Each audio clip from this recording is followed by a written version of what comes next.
प्रेम से बोलो शंकर भगवान की जय, माँ भवानी की जय। प्रेम से बोला ये सुगनवा सुगनवा, 33 कोटि देवी देवता और सच्चे दरबार की जय। हम अनिता शिवानी समस्त गुरु भैया गुरु बहन लोग के हाथ जोड़ के प्रणाम करतनी। आई रो सबके बीच में एगो बहुत सुंदर शिव चर्चा गीत लेके आइल बनी।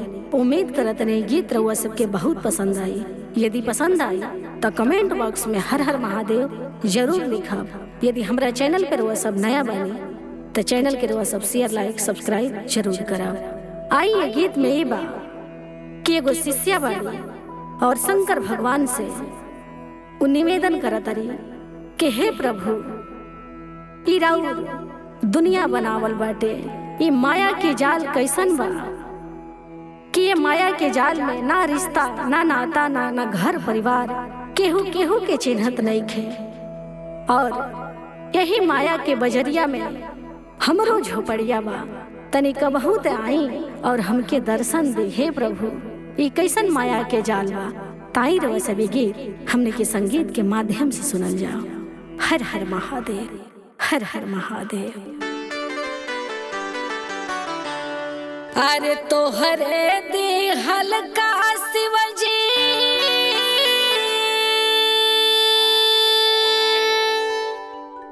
अरे मनुष्य के तानावा हो,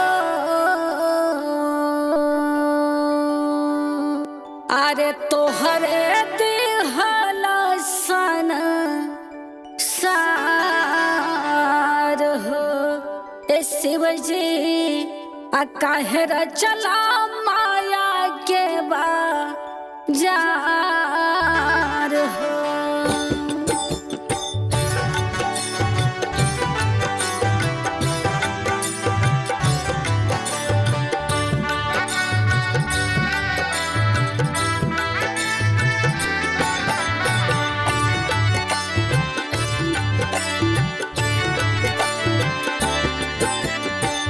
तोहरे दे हल्का शिवजी मनुष्य के तानावा हो। तोहरे दे हल्का शिवजी मनुष्य के तानावा हो। तोहरे दे हलसन सार हो। ए शिवजी काहेरा चला माया के बाजार हो। तोहरे दे हल्का शिवजी मनुष्य के तानावा हो। तोहरे दे हल्का शिवजी मनुष्य के तानावा हो। तोहरे दे हलसन सार हो। ए शिवजी काहेरा चला माया के बाजार हो।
काहे रचला माया के बाजार हो।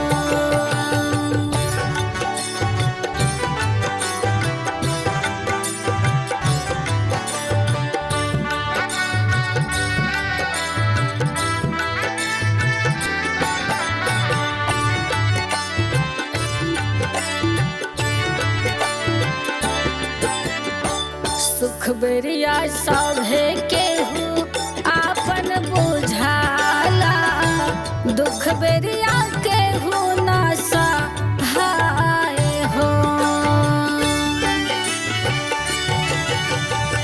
सुख बेरिया सभे केहू आपन बुझाला, दुख बेरिया केहू ना सहाय हो।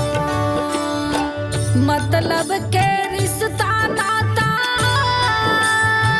मतलब के दुनिया हो।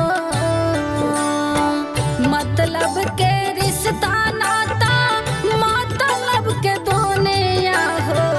मतलब के घर परिवार हो। ए शिव जी मतलब के घर परिवार हो। ए शिव जी काहे रचला माया के बाजार हो।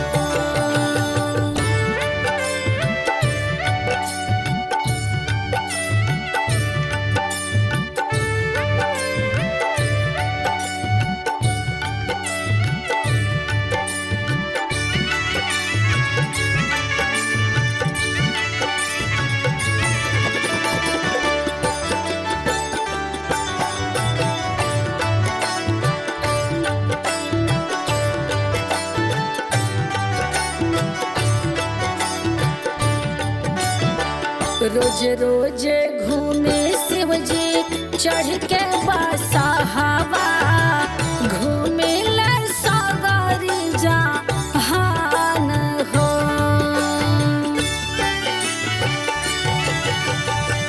रोज रोज घूमे शिव जी चढ़ के बसहावा, घूमे ले सागरी जहान हो। माया के बाजारिया में हमरो झोपड़िया हो। माया के बाजारिया में हमरो झोपड़िया हो। कब आइबा हमारी दुआर हो। ए शिव जी कब आइबा हमारी दुआर हो। ए शिव जी काहे रचला माया के बाजार हो।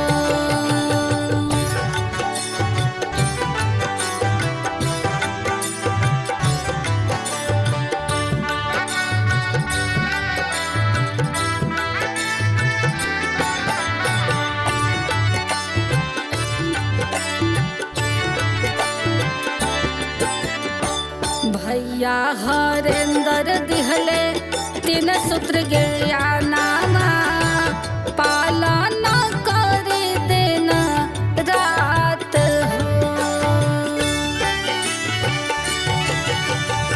भैया हरेंद्र दिहले 3 सूत्र ज्ञानामा, पालन करे दिन रात हो। पहिला में दया मांगे, दूसरा में चारा चाहो। पहिला में दया मांगे, दूसरा में चारा चाहो।